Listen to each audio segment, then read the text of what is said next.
Alright guys, what's going on? Today's video I'm going to show you guys how to pair the i9s TWS fake AirPods to the iPhone XS Max over here. And this is going to be kind of dark because I wanted you guys to see what's going on the i9s. With the bright light, it's going to not show the physical buttons here. So before we do anything with our i9s, we want to go ahead and go into the settings of the i9s. We'll go to settings, and then we'll go to where it says Bluetooth. Just power on the Bluetooth settings so that it can start searching for nearby devices. This usually lasts for about maybe a minute or two. So while it's doing that, assuming that the i9s are already charged from the charging case, and make sure they're currently off. And the reason for this is that we're going to hold down onto these two buttons here until we see the blue-red flashing lights on both of them. Okay, so we'll hold it down.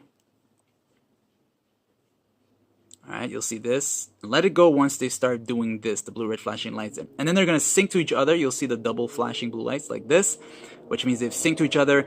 And then the right side is now in pairing mode, okay? Now, this is somewhat of an issue because for some reason, sometimes they show two of them on the iPhone, okay? So you can either wait for only one to show, the second one will usually go away eventually, and then you select the remaining one, or what you're gonna do is turn off the Bluetooth settings, turn it back on again, and have it search again the second time. If you still see two of them, go ahead and turn it off one more time, and then do it again the third time, and hopefully by then the i9s will be only one available under other devices. And then once you see just one, go ahead and select it.